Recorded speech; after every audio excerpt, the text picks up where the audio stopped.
Hello everyone, कैसे हैं आप? आई होप आप सभी बहुत ही अच्छे होंगे। एक बार फिर से आप सभी का हमारे यूट्यूब चैनल पर मोस्ट वेलकम है। चलिए, आज की क्लास है आपकी क्लास थर्ड। हम क्या कर रहे थे? हम पीवाईक्यू सोल्व कर रहे हैं और पीवाईक्यू में भी हम 20 स्टार्टिंग के जो आपके एमसीक्यूज आते हैं वो सोल्व कर रहे हैं। आज आपकी क्लास थर्ड है। पहले क्वेश्चन से स्टार्ट करते हैं। फर्स्ट क्वेश्चन पढ़ेंगे।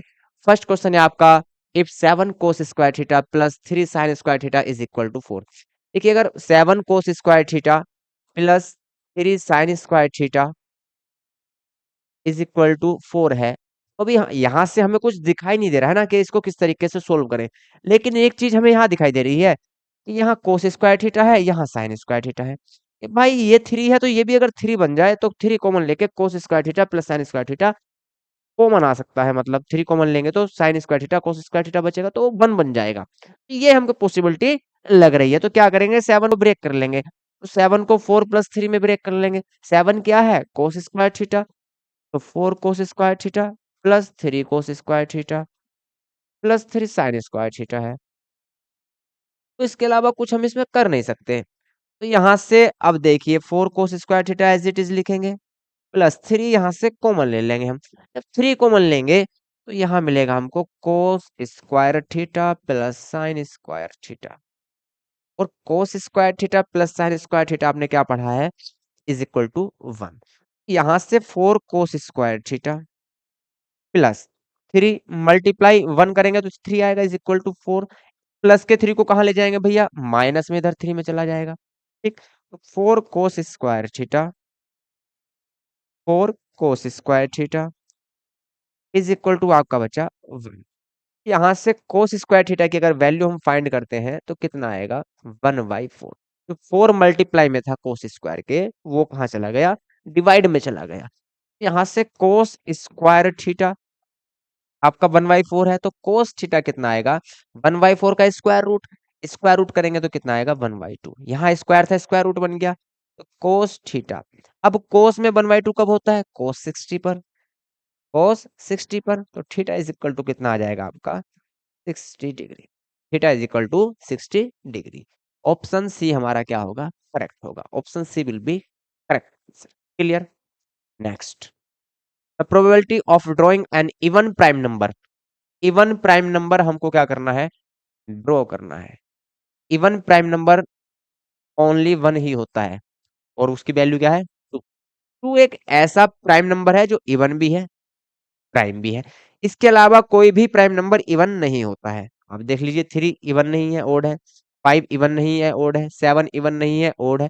सिर्फ ऐसा 2 ही है जो इवन भी है, प्राइम भी है। ठीक है, तो हम सिर्फ जो हमारा फेवरेबल आउटकम होगा वो क्या होगा?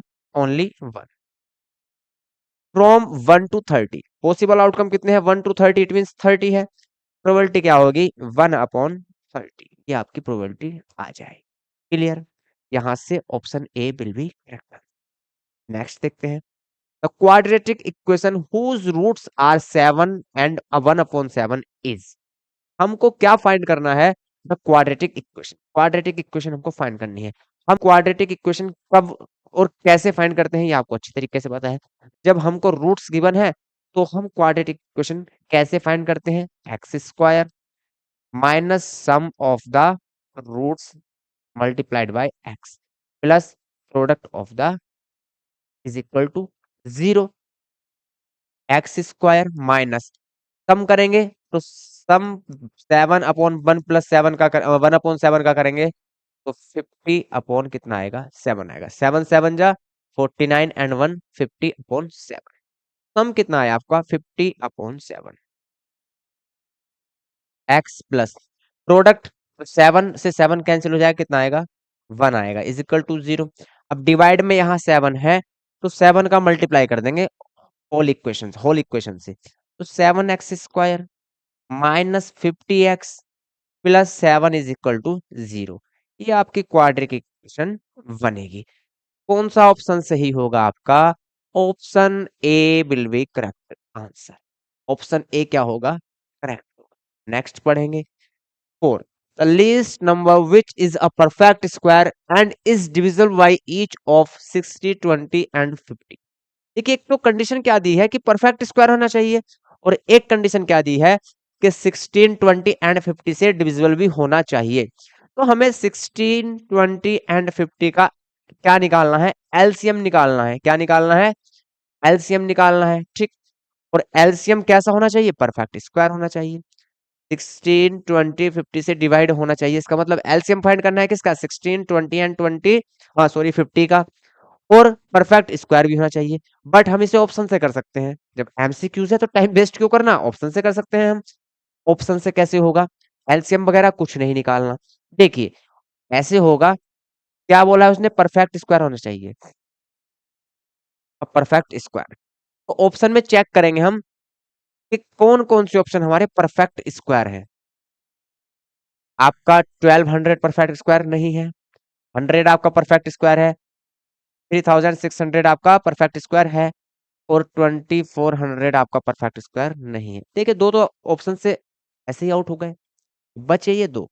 अब इसमें देखना है क्या ये 116 से डिवाइड है, नहीं है, तो ये भी ऑप्शन से क्या हो गया, कट हो गया। क्यों, क्योंकि उसने बोला था इस डिविजल बाई ईच, इससे भी डिवाइड होना चाहिए, इससे भी डिवाइड होना चाहिए, इससे भी डिवाइड होना चाहिए, लेकिन 16 से तो 100 डिवाइड हो नहीं रहा, 16 के टेबल में तो 100 नहीं आता, तो ये भी क्या हो गया, आउट हो गया। तो बचा कौन, आपका ऑप्शन सी।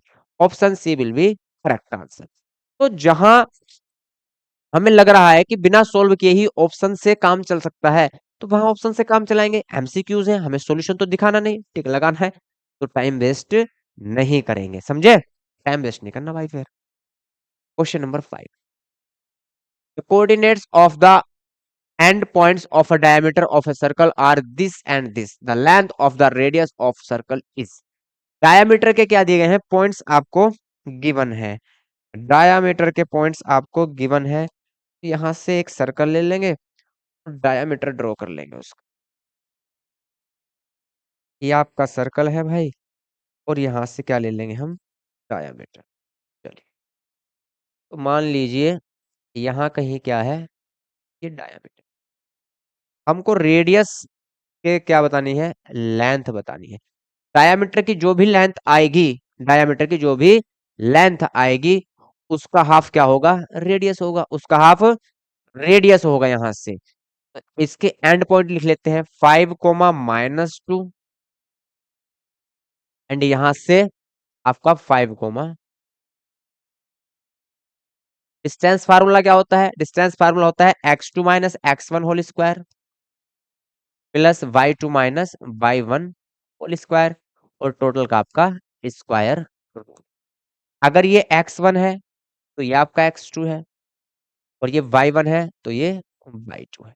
क्लियर है, x2 minus x1, 5 - 5, x2 minus x1, x2 minus x1 मतलब 5 - 5, यहाँ भी 5 है और यहाँ भी 5 है, 5 - 5 कितना हो जाएगा, 0, 0 का स्क्वायर 0, तो ये तो खत्म हो गया, 0 आ गया बिल्कुल। यहाँ से by 2 minus by 1 square, by 2 minus by 1 square, by 2 कितना है 2, माइनस बाई 1 कितना है -2, और इसका स्क्वायर, और ऊपर स्क्वायर। ये हो गया +2 - 2 4 स्क्वायर, स्क्वायर रूट है तो स्क्वायर रूट हट जाएगा, तो कितना आएगा 4। आंसर आपका क्या होगा, 4 होगा। आप ये सोचना होंगे कि आंसर क्या होगा, 4 होगा। यही गलती आप करते हैं, आंसर 4 नहीं होगा। क्यों नहीं होगा, क्योंकि ये जो डिस्टेंस आई है, ये इन 2 पॉइंट्स के बिटवीन की आई है, और इन 2 पॉइंट्स के बिटवीन जो डिस्टेंस है वो क्या है, आपका डायामीटर है। क्या है आपका, वो डायामीटर है। लेकिन हमें जो लेंथ बतानी है वो किसकी बतानी है, रेडियस की लेंथ बतानी है। तो डायामीटर का हाफ होता है रेडियस, तो ये डायामीटर है 4, तो रेडियस कितना होगा, 2 होगा। ऑप्शन कौन सा करेक्ट होगा, ऑप्शन करेक्ट होगा आपका डी, ना के सी। ठीक है, इस चीज का आप ध्यान रखेंगे, यहाँ आप गलती कर देते हैं, जल्दी जल्दी में आप गलती कर देते हैं, मिस्टेक कर देते हैं। नेक्स्ट पढ़ेंगे, the points this and this are the vertices of a triangle which is an. अब ट्राइंगल के वर्टिसेस आपको गिवन है, आपको क्या फाइंड करना है कि जो आपका ट्राइंगल है वो किस टाइप का ट्राइंगल आपका है, इक्विलैटरल है, राइट एंगल ट्राइंगल है, स्केलन है, आइसोसेलेस है, ये आपको फाइंड करना है। तो एक ट्राइंगल ले लेते हैं भैया, क्या दिक्कत है। ये आपका ट्राइंगल आ गया, वर्टिसेस क्या है, -5, 0, 5, 0, यहां से आपका 0, 4। तो हम क्या करेंगे, यहां से यहां तक की लेंथ निकाल लेंगे, यहां से यहां तक की और यहां से यहां तक की, मतलब हम जो साइड्स हैं उनकी लेंथ हम फाइंड कर लेंगे और साइड्स के बेसिस पे ही हम ये बता देंगे कि जो ट्राइंगल है वो किस टाइप का है। ठीक है, यहां से लेंथ हम जब फाइंड करेंगे x2 माइनस x1 का होल स्क्वायर, x2, x2 कितना है 5 माइनस x1, तो माइनस माइनस प्लस हो जाएगा, तो 5 प्लस 5 कितना हो जाएगा 10, और 10 का स्क्वायर 100, 10 का स्क्वायर 100। डायरेक्ट अगर नहीं समझ में आ रहा है एक बार देख लीजिए, x2 अगर ये है 5 माइनस x1, माइनस 5 तो प्लस हो जाएगा स्क्वायर, ठीक, plus by two minus by one, zero minus zero क्या होगा, जीरो हो जाएगा, तो ये सिर्फ ये बचेगा, तो 5 5 10, तो 10 का स्क्वायर है तो स्क्वायर से स्क्वायर रूट हट जाएगा, 10 सेंटीमीटर। ये डिस्टेंस आपकी आई 10 सेंटीमीटर, मीटर जो भी है, ठीक है, वो यूनिट है। 10 डिस्टेंस आपकी आई यहां से। अब यहां से यहां तक का डिस्टेंस हम फाइंड करेंगे, ये x1 है तो ये x2 है, x1 माइनस 5 माइनस x2 कितना है, जीरो है, तो इसका स्क्वायर आ जाएगा, प्लस बाई टू कितना है 4 माइनस बाई वन क्या है, जीरो है, तो 4 का स्क्वायर रह जाएगा, यहां से 5 का स्क्वायर 25, 4 का स्क्वायर 16 स्क्वायर रूट, यहां से कितना हो गया आपका 41, कितना हो गया 41, ठीक है। अब 41 का स्क्वायर रूट नहीं निकलेगा तो ये आ गया 41 स्क्वायर रूट, ठीक है। चलिए, अब यहां से इन दोनों का डिस्टेंस फाइंड कर लेंगे, हम क्या करेंगे, यहां से इसका डिस्टेंस फाइंड करेंगे, ये x1 है तो ये x2 होगा, x1 minus x2 it means 5 का square 25, plus by two minus by one 4 minus, तो यहां से 4 का स्क्वायर, ये भी 16 आ जाएगा, ठीक है, ये 41। तो ये टू साइड्स क्या है आपकी इक्वल है। जब किसी ट्राइंगल में टू साइड्स इक्वल होती हैं तो वो कैसा ट्राइंगल होता है, isosceles triangle. Option B will be correct answer, option B क्या होगा, करेक्ट होगा। कैसा ट्राइंगल होगा, आइसोसेलेस ट्राइंगल होगा, समझे बेटा, आइसोसेलेस ट्राइंगल। चलिए आगे बढ़ते हैं। In the given figure R S is the tangent to a circle at the point L and M N is the diameter, ठीक है। क्या दिया गया आपको, एक टेंजेंट है और कहां पे वो टच कर रही है सर्कल को, एल पॉइंट पे, एक डायमीटर है एम एन, वहां से जो टेंजेंट ये टच कर रही है इसको, जो एम एल साइड है आपकी, ये यहाँ से कितना एंगल बना रही है 30। आपको क्या फाइंड करना है, angle N M L, N sorry N M L तो गिवन है भाई 30, आर एल एम आपको फाइंड करना है, R L M that means ये एंगल आपको फाइंड करना है। देखिए अभी यहाँ से हमें कुछ दिखाई नहीं दे रहा कि हम क्या कर सकते हैं इसमें, है ना, कुछ दिखाई नहीं दे रहा, क्या करेंगे, यहां से हम एक रेडियस ड्रॉ कर लेंगे।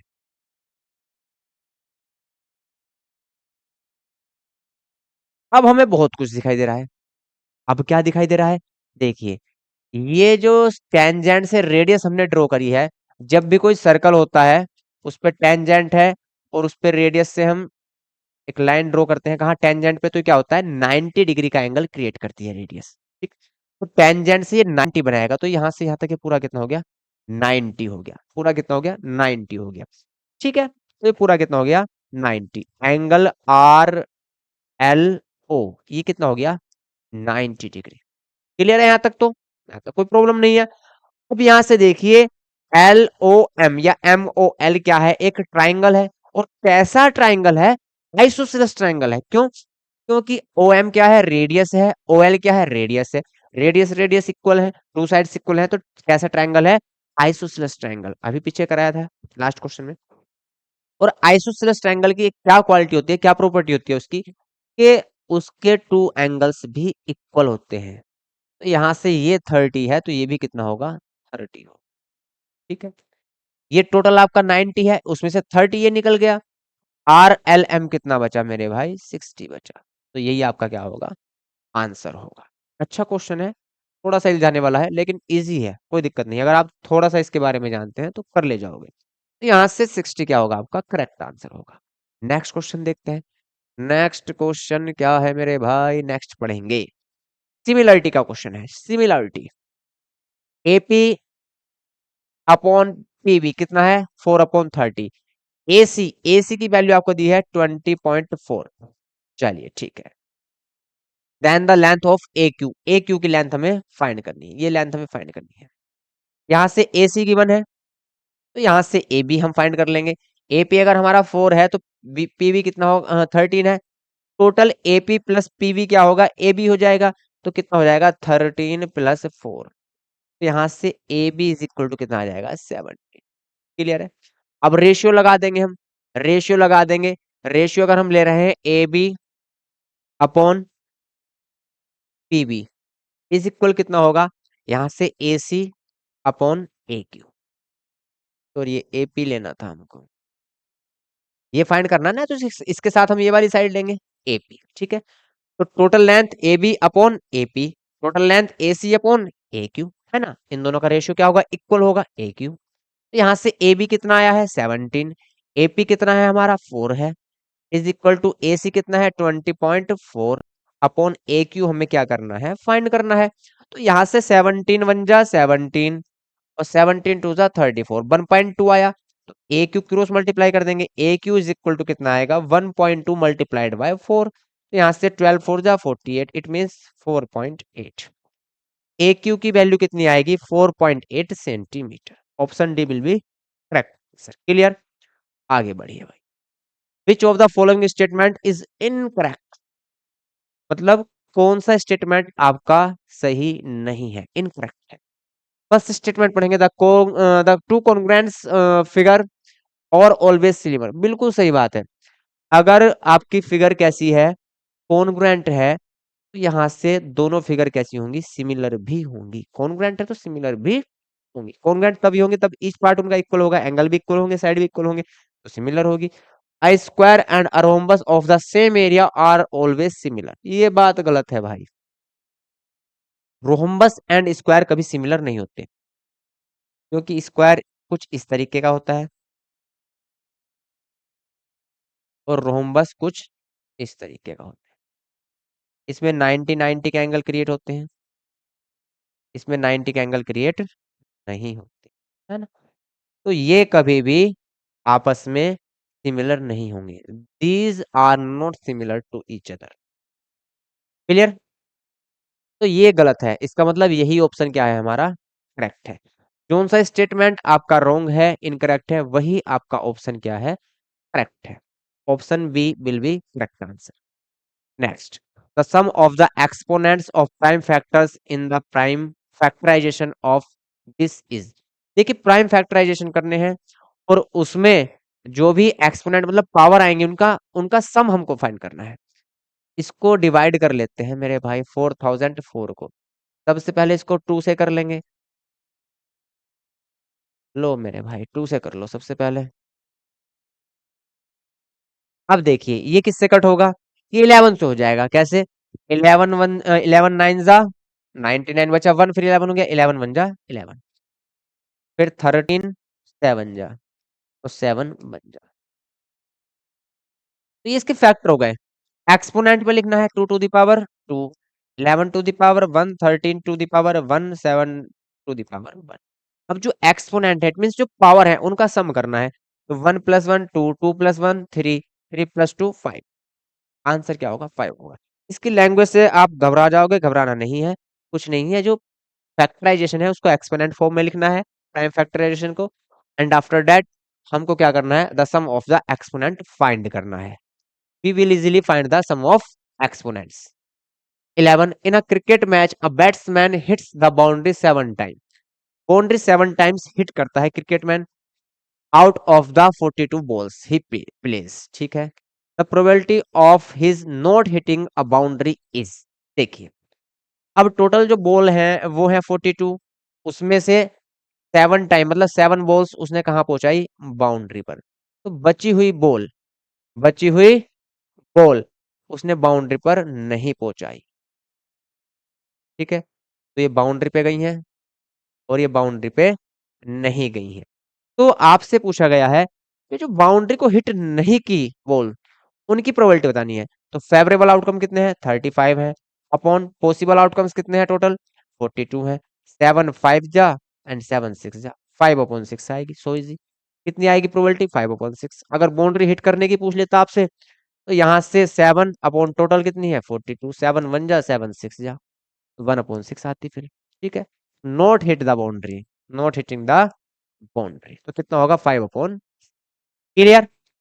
Next, if a large circular pizza is divided into 5 equal sectors, then the central angle of each sector will be, देखिए जब हम सर्कल लेते हैं तो सर्कल का जो सेंट्रल एंगल होता है वो कितना होता है, 360 डिग्री होता है। यहाँ पे जो सेंट्रल एंगल बनेगा ये कितने डिग्री का होता है, 360 डिग्री का होता है।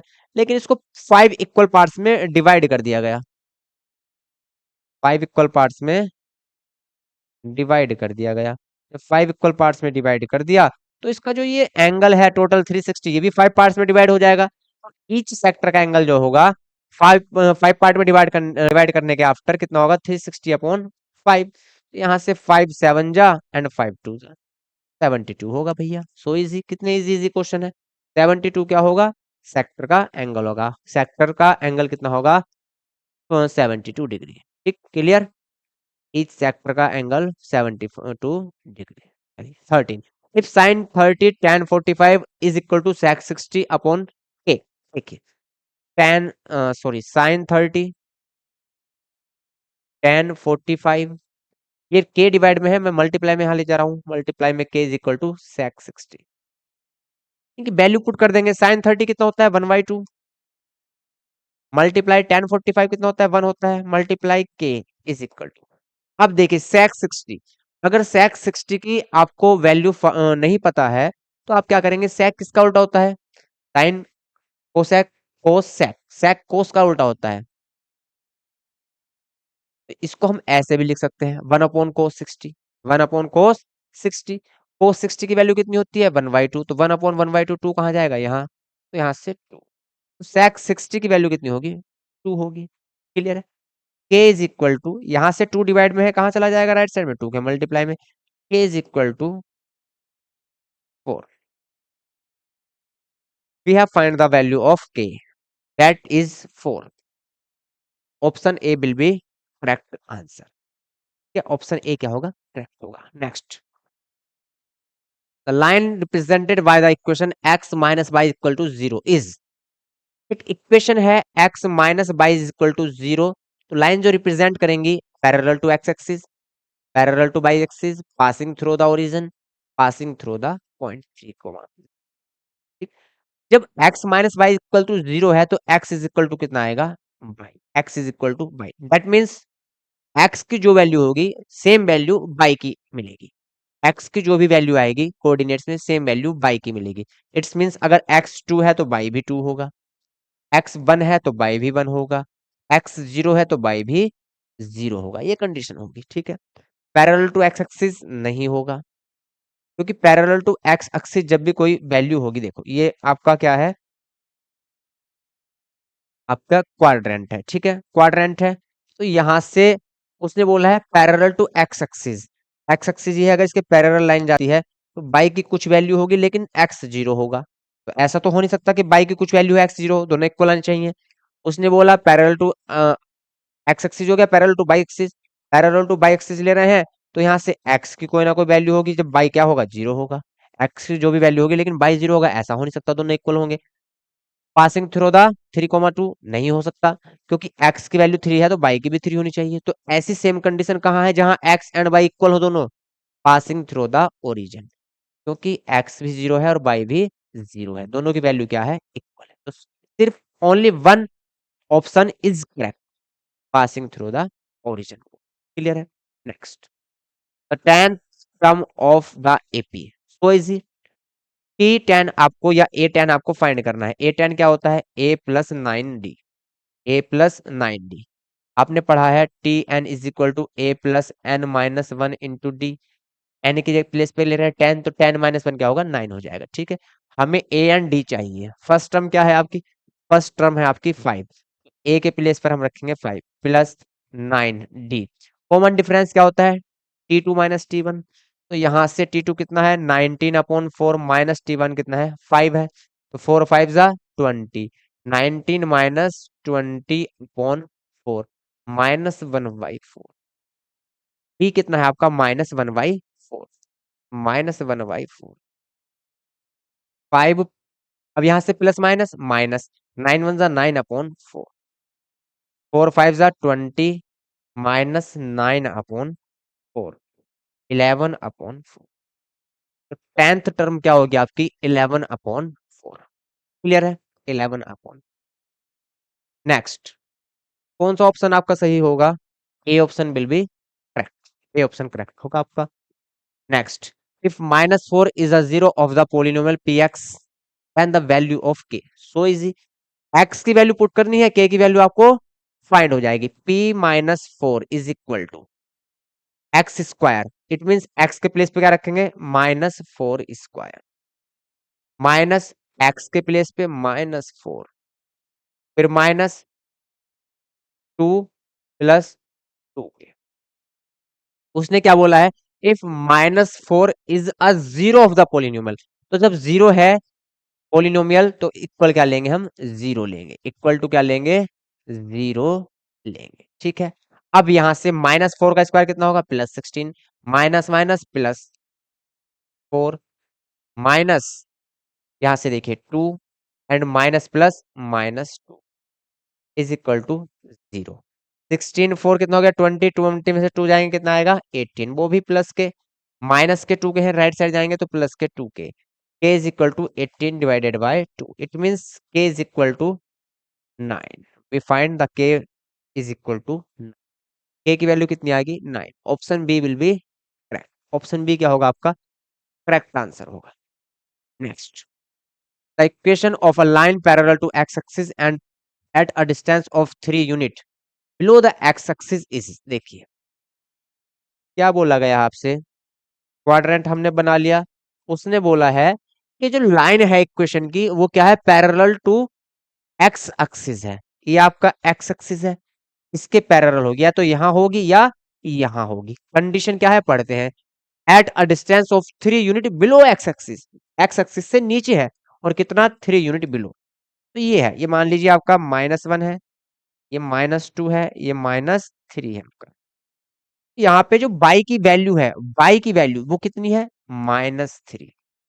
देखिए बाई की लाइन पे है आपका, ये पास कर रहा है इसको एक्स एक्सिस के जो पैरेलल होगी, तो लाइन को कहाँ कट करेगी? कोऑर्डिनेट को कहाँ कट करेगी हमारी लाइन? क्वाड्रेंट को बाई एक्सिस पे, और कहाँ कट करेगी? -3 पे, तो Y is equal to -3। Option C will be correct. Option C क्या होगा आपका? Clear. Next, HCF of 40 110 and 360। देखिए एचसीएफ हमें फाइंड करना है। एचसीएफ क्या होता है? Highest common factor, highest common factor. ठीक है, 360। तो कॉमन फैक्टर देखना है इसमें हाईएस्ट, तो जीरो यहाँ भी है, यहाँ भी है, यहाँ भी है, इट मींस 10 तो इसमें से कॉमन होगा ही होगा। 10 तो कॉमन होगा ही होगा। यहाँ क्या बचेगा? 4, यहाँ बचेगा आपका 11 और यहाँ 36। अब 4 11 36 में से कुछ भी कॉमन नहीं है, तो हाईएस्ट कॉमन फैक्टर क्या है आपका? 10 है। एचसीएफ आपका आएगा 10। Option D will be correct answer. Option D क्या होगा? करेक्ट होगा। आगे बढ़ेंगे, असर्शन रीजन वाले आ गए। Question number 19, common difference of the AP 5 1 -3 -7 is equal to 4। वो बोल रहा है कि एक आपको सीक्वेंस दिया गया है, उसमें जो कॉमन डिफरेंस है डी वो 4 है।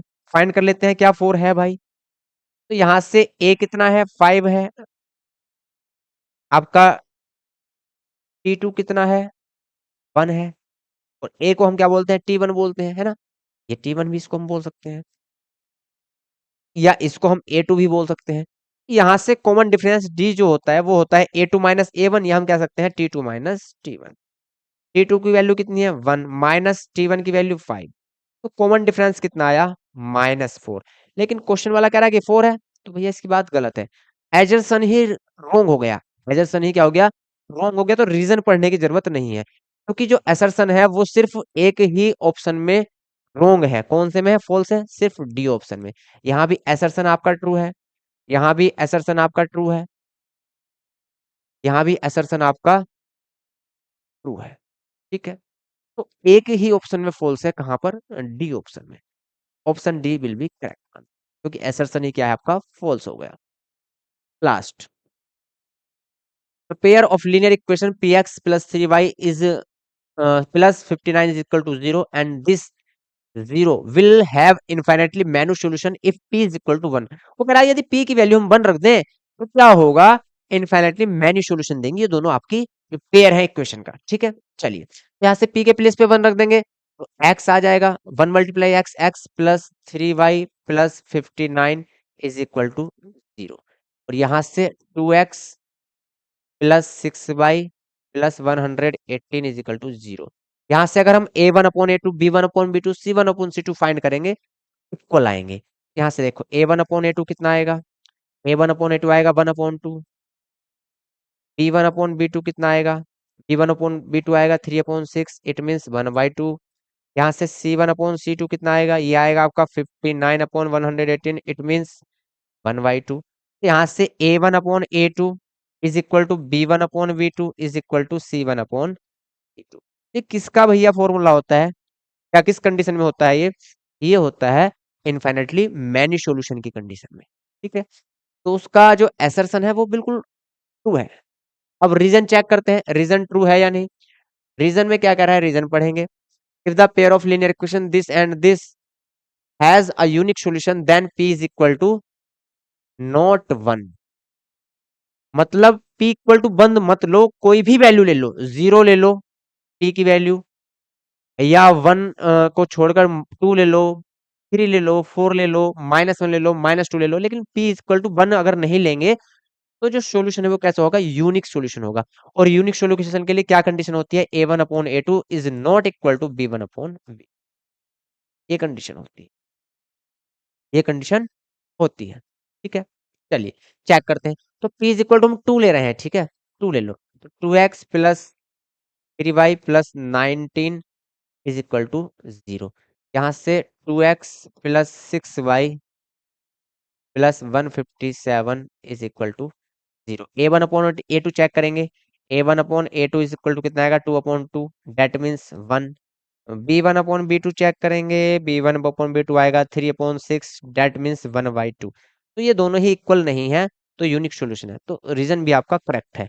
लेकिन क्या रीजन जो है वो असर्शन के करेक्ट एक्सप्लेनेशन देता है, क्या रीजन असर्शन की करेक्ट एक्सप्लेनेशन देता है?